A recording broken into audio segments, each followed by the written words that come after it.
قال النبي عليه الصلاة والسلام Nabi sallallahu aleyhi ve sellem Resulullah ettiğine kellerim. إذا جلس المتعلم بين يدي العالم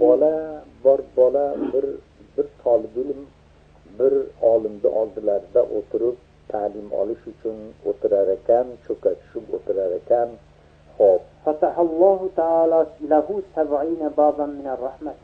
Xudo o'zini rahmat bobidan darvozasini 70 darvozai rahmatini ochadi shunga. ولا يقوم من عنده إلا كيوم ولدته أمه. U ustozini oldidan ta'lim olib turganda mana shunday holda turadiki, onadan tug'ma qanday pok tug'ilgan bo'lsa shunday bo'lib turib ketadi. Ya'ni xatolari, gunohlari shetda to'kilib qoladi demoqchi. وأعطاه الله تعالى بكل حرف ثواب 60 شهيدا. Har harfi ta'lim olgan o'sha diniy nimalarni ta'lim oladi. Har harfini muqobiliga 60 ta shahidni savobini yozadi. وكتب الله تعالى بكل حديث عبادة سنة. Har bir hadisni yod olib o'qiganda 1 yillik ibodat o'shanga yoziladi. وبني له بكل ورقة مدينة. وبنا له بمدينة. Unga bino qiladi Parvardigor bir shaharni jannatdami? Jannatda shuncha miqdorda keng joylik unga beriladi. وقال النبي عليه السلام من أذل عالما أذله الله تعالى يوم القيامة بين الخلائق.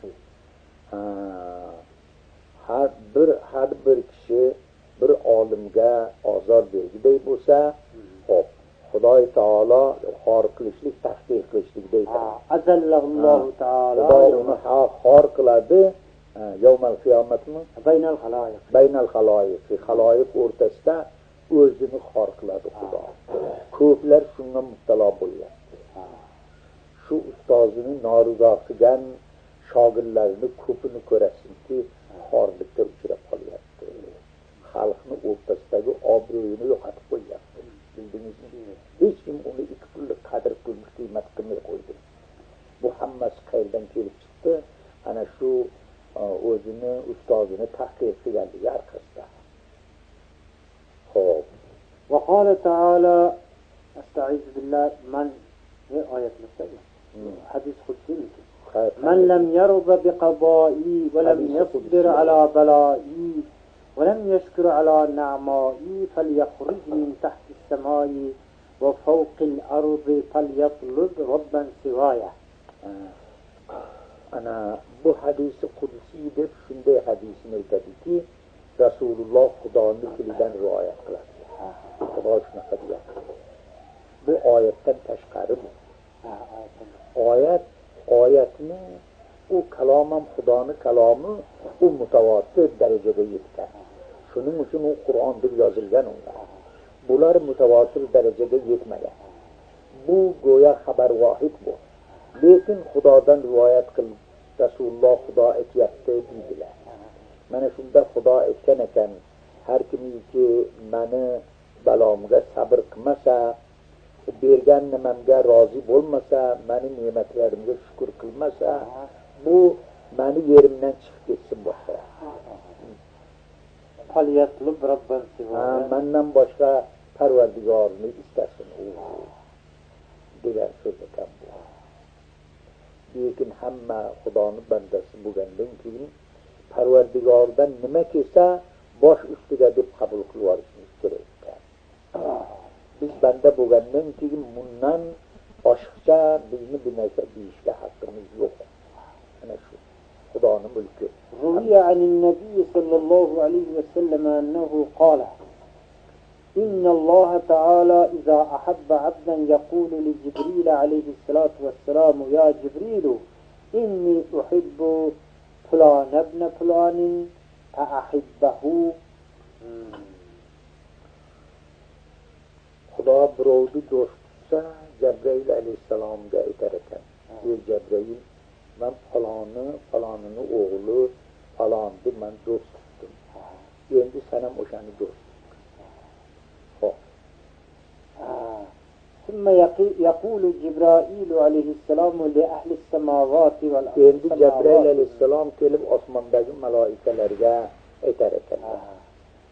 Falon odamni Xudo do'st tutdi uni. Sizlar ham do'st tutinglar. Ahli السماوات إن ربكم يحب فلان ابن فلان فأحبوه. Parvardigorlaring Xudo o'sha falon odamni do'st tutganligini e'lon qildi. Endi ey malaikalar sizlar ham o'shani muhabbat qilinglar, do'st tutinglar. Va yuhibbunahu. Hamma malaikalar ham do'st tutadi. Va yuza'u lahu qawlu fil ardi.